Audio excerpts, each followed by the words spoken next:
Hi everybody, like Todd said, I'm Rob Dwyer. I oversee our card production equipment here at Kern. We're going to talk about what your wallet's going to look like in 2015.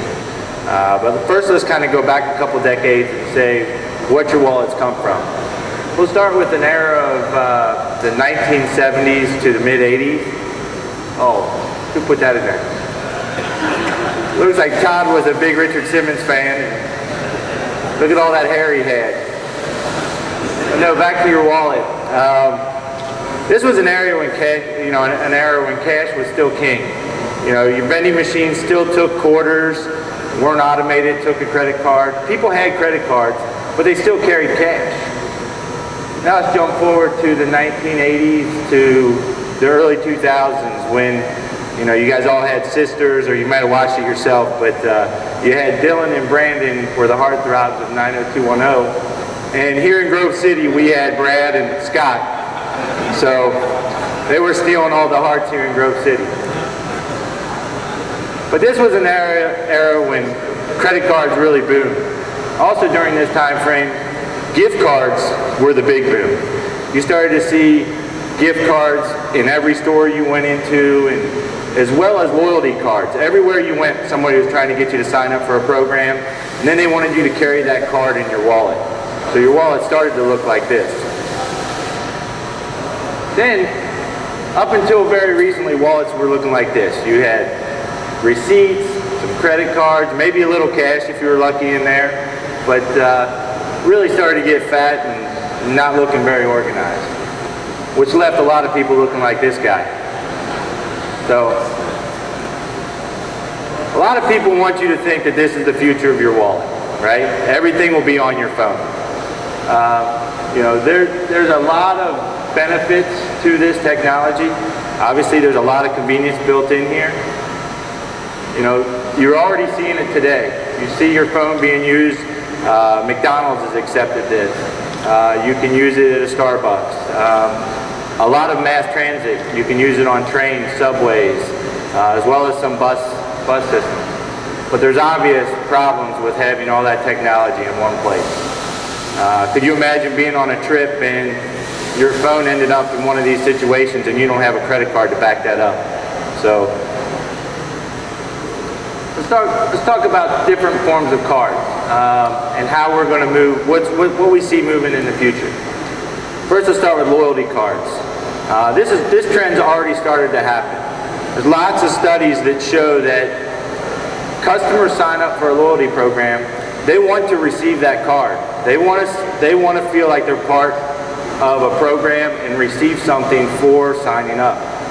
So the credit card, or not the credit, but the loyalty, the stores and everybody else will continue to issue those cards, but those same studies show that the consumer doesn't want to carry that card. And you're already seeing that today. A lot of you guys are probably members of different programs where you go in, you just give them your name and they'll look it up. Or, you know, the frequent flyer programs, nobody carries their cards. A lot of you, if you travel enough, you know that number probably better than your social security number or whatever it is. Gift cards are the same way.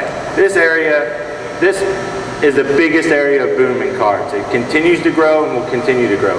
A lot of people believe that e-receipts will replace gift cards. It's not the case. Once again, it's a gift card. So by nature, it's a gift.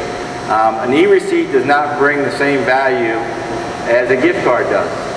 Gift cards are starting to become more and more unique, and I look around the room and I see several people that work in this environment, but they're becoming more and more unique. And one of the other areas is the way we package gift cards are becoming more and more unique. You're seeing unique boxes. You know, you can go to, I was in a Home Depot the other day, and they had different boxes, like different areas of the store. You could get a box for your gift card to look like a paint can or whatever the case might be. So that area is changing.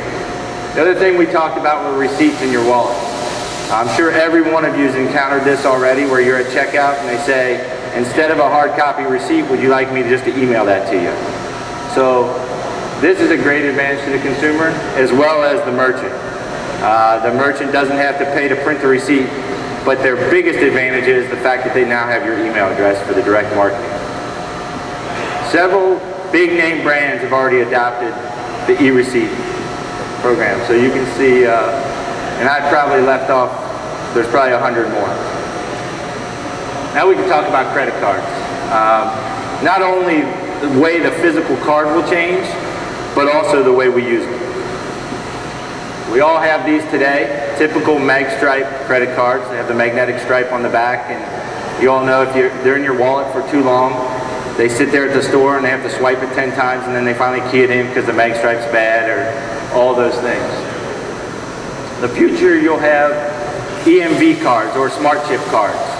This card is much more secure, and if you currently have just a mag stripe card, you may have already ran into an occasion where if you travel overseas that card was not accepted. So if you're an overseas traveler, I would go to your credit card company and ask them to issue you an EMV card. I personally had that happen in one place. Also, we talk about the way you'll use these cards is going to change. On the top left, some of you may recognize the old knuckle cruncher. They used to use those at the gas stations in the late 70s and a lot of different places. That technology is actually illegal today. You're not allowed to make a physical impression of the card. So those are gone. The top right, you see your traditional mag stripe reader that if you go into any store today in the US, they're probably going to use that technology. The bottom right, it kind of changed the credit card industry for small business. It made it able for small businesses to accept credit card on the go by using your smartphone. And obviously the bottom left is what you're going to see in the future, the way we read EMV cards. So, with all that being said, this concept's great, but we still don't believe it's going to be the all-encompassing that a lot of people want you to believe. Your phone's going to play a much bigger role in how you pay for things, but it's not going to make a decline in the amount of cards that are issued. You're going to continue to see the same number of cards being produced, whether it's gift, loyalty, credit, all those things. So let's say the wallet in the future will probably look something a lot more like this. I don't know, that picture, California driver's license has a dog on it. I don't know what that's all about, but if you've ridden with Dave, you probably understand they'll give a license to anybody. But your wallet will probably have a few credit cards and a phone that will serve a lot of those purposes. That's all I've got.